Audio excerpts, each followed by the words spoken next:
nous invitons maintenant notre dernier intervenant pour la soirée. C'est M. Ludwig Dubé, s'il vous plaît, vous présenter.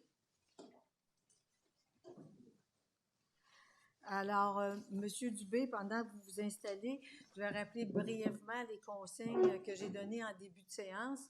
Normalement, bien évidemment, on va avoir du langage respectueux puis un échange fructueux et profitable de part et d'autre. Mais normalement, vous avez 10 minutes pour vous exprimer et suivi possiblement d'une période de 10 minutes de dialogue. Parfait. Également, juste pour... je prends acte que vous avez envoyé un formulaire, je pense, et celui-là va être lu en lien avec votre présentation. Parfait. Merci beaucoup. Donc, Ludwig Dubé. Donc, je suis résident de Longueuil depuis près de... Est-ce que je peux vous demander de préciser, quand vous dites Longueuil, de préciser l'arrondissement? Oui. Moi, je suis dans le Vieux-Longueuil. En fait, on m'a référé ici parce que je n'étais pas disponible la soirée où c'était désigné pour l'arrondissement. Mais moi, je suis dans le Vieux-Longueuil depuis près de 20 ans maintenant. Donc, voilà ce que... Bon, dans le formulaire, je pense que j'avais résumé un petit peu ce que je pensais. Je vais être assez bref, parce que de ce que j'ai entendu jusqu'à maintenant, il y a beaucoup de choses qui ont déjà été dites. Je pense qu'on ne réinventera pas la roue dans mon témoignage. Je pense que les feux extérieurs, de manière générale, devraient, dans à peu près toutes les villes, Longueuil compris, permis, mais réglementés, dans le sens que je pense qu'une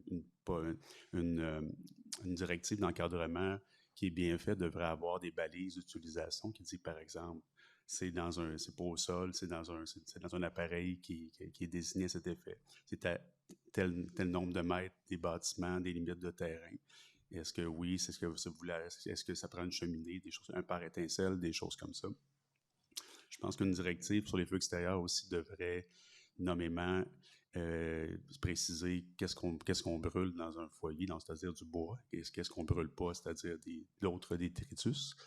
Je pense aussi qu'une directive devrait tenir compte du fait que dans une année, il y a un certain nombre de jours de smog durant lesquels on ne devrait pas utiliser un appareil extérieur.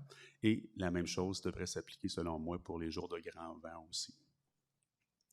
Donc là, évidemment, c'est ça, il faudrait voir quel serait le meilleur mécanisme pour identifier ces choses-là, mais je pense que c'est des choses qui sont possibles, qui sont existantes. Puis par ailleurs, j'avais déjà fait l'exercice de vérifier certaines municipalités du Québec, puis Montérégie au sens large, puis la plupart des municipalités qui ont une directive sur les feux, généralement, vont aller dans le sens de faire ce genre de précision-là. Donc, ça, c'est pour les feux extérieurs. Donc, pour les feux intérieurs, je pense aussi que il faut tenir compte peut-être un peu je ne voudrais pas dire droit acquis, mais du fait que les gens qui ont des appareils qui ont été achetés en bonne connaissance, qui ont été achetés de bonne foi à une époque où les normes étaient différentes. Moi, l'an passé, j'ai fait installer un foyer au bois à l'intérieur chez moi, puis effectivement, j'ai été très bien conseillé par les entrepreneurs que j'ai consultés. Maintenant, dans le fond, la plupart des gens vont vous recommander d'emblée des foyers certifiés EPA. Et je pense que même si en absence de réglementation en ce sens, au jour où on se parle ici, je pense qu'on est pas mal tous, on sait pas mal tous qu'on s'en va dans cette direction-là pour la suite.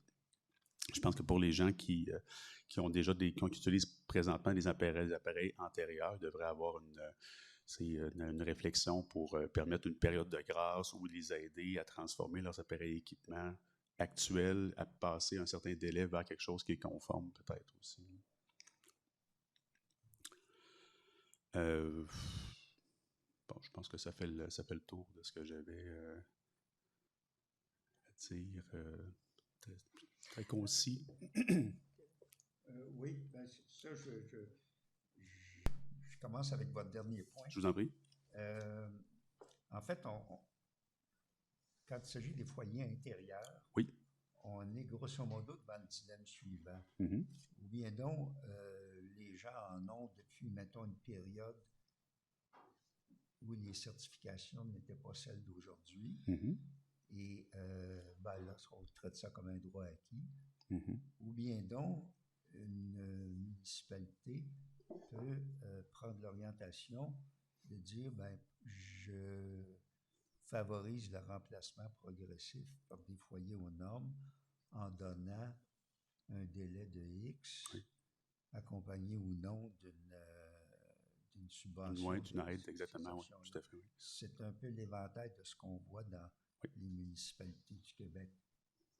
Avez-vous une opinion là-dessus? Ben, moi, je pense que c'est probablement la meilleure approche parce qu'on va tous convenir qu'il y a un avantage à avoir des appareils qui ont des certifications, donc qui vont émettre moins de matière, de particules fines. Donc, je pense que c'est un souhaitable objectif. Maintenant, je pense que la fine nuance, c'est d'en trouver le bon délai, justement, de transition pour pas que les gens se fassent imposer, parce que ça peut quand même coûter assez cher, ces conversions-là. Donc, pour les gens qui veulent continuer d'utiliser le foyer et qui n'ont pas les moyens, je pense de mettre un investissement à court terme. Je pense qu'il faut penser à offrir des alternatives, justement, qui sont progressives, peut-être un délai de temps, ou ça aurait peut-être même, dans certains cas, je pense que ça pourrait être bien qu'il y ait un programme d'incitation, peut-être quelque chose qui pourrait aider fiscalement les gens à transformer leur appareil ou une subvention, peut-être des choses comme ça. Parce que présentement, je pense qu'on va arriver à un point, puis ça me semblerait raisonnable que tous les appareils nouvellement acquis soient conformes certainement à un niveau de certification qui est plus élevé. Parce que ce n'est pas le cas à Longueuil, à ma connaissance, présentement, mais je sais que les gens à Montréal, ça fait quelques années que c'est comme ça. Puis d'ailleurs, l'appareil que moi j'ai acheté l'an passé, c'est un appareil qui était valide pour l'île de Montréal. Donc, c'est quelque chose qui est plus... Je vais être sûr de comprendre, qui serait donc acceptable à Montréal. Oui, exactement. Oui. Okay. Je vous amène maintenant sur les feux extérieurs. Oui. Permis, mais réglementé, oui. mais encore. Ouais, élaborer un petit peu. Ben, moi, c'est ça. Moi, c'est ce que je pense que, dans le fond, le feu, c'est culturellement, et c'est quelque chose qui a une valeur auquel plusieurs personnes vont être attachées. On a tous des souvenirs de feu.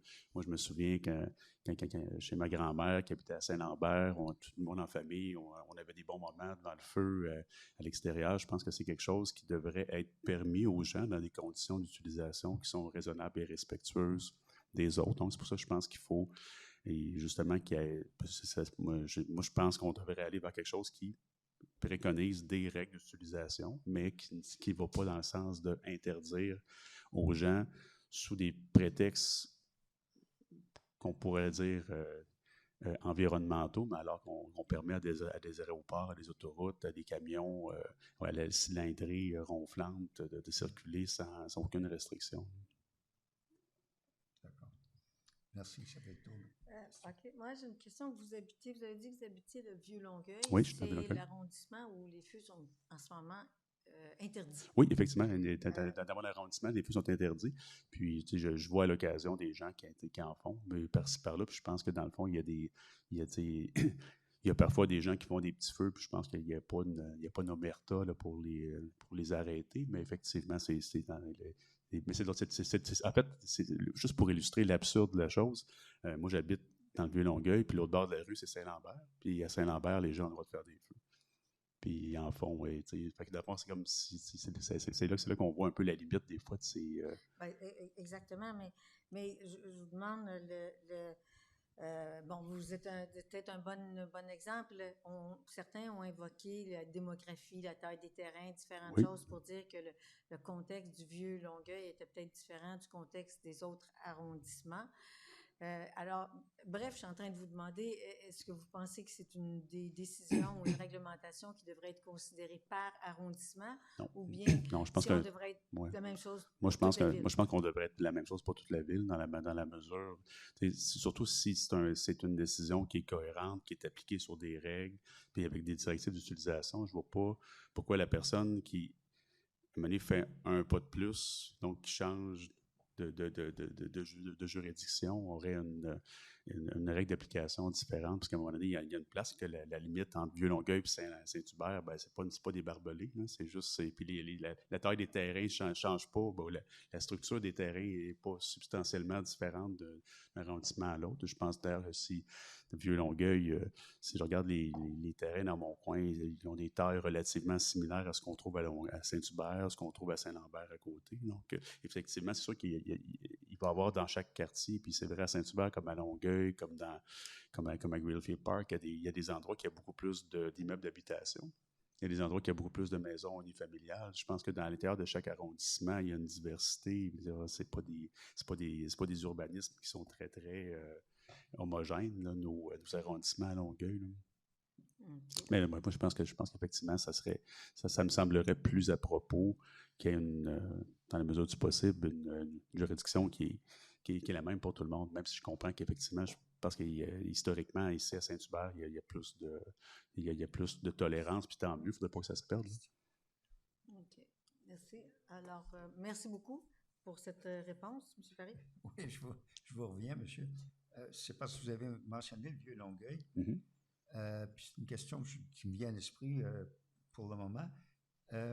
Est-ce que, par exemple, si les feux extérieurs étaient autorisés, mais réglementés, est-ce que, selon vous, ça pourrait être autorisé dans n'importe quel terrain résidentiel ou bien non, si à partir, par exemple, d'une maison qui aurait plus qu'un logement, ou plus que 2, ou plus que 3, ça devrait être une considération. Autrement dit, Ouais. c'est parce qu'on associe spontanément à des maisons unifamiliales, ouais. Détachées, mettons, jusqu'à maintenant. Là, ben, si on arrive dans un environnement plus dense, même si les terrains ont une certaine taille, est-ce que le nombre de logements dans un édifice devrait être une considération? Moi, je pense pas.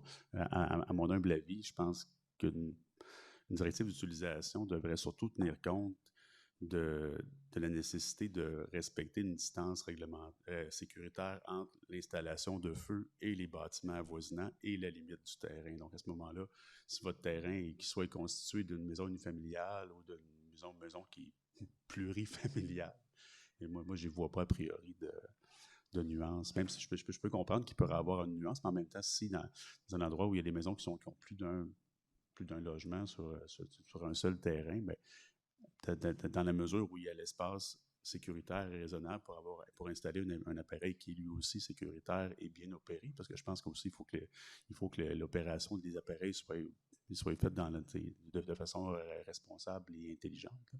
Ça ne veut pas dire nécessairement, évidemment, un foyer par logement.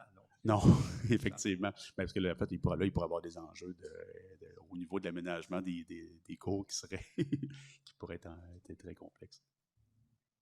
Oui, mais néanmoins, si on envisage un triplex, là, c'est au niveau de la nuisance, le triplex, le bâtiment lui-même est peut-être à une certaine distance, mais le voisin d'en haut n'est peut-être pas très content.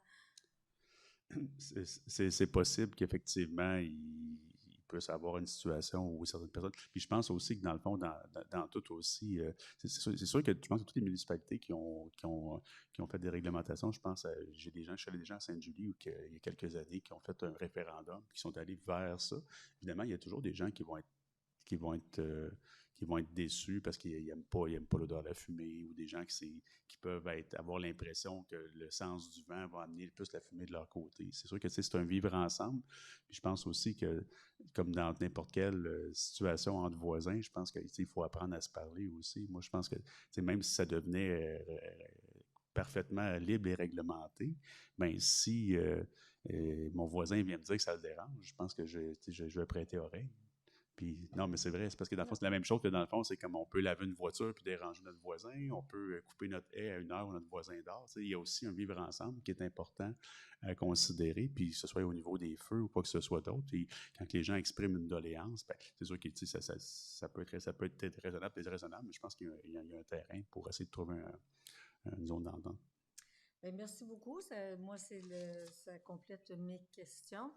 Alors, pas de commentaires de la ville.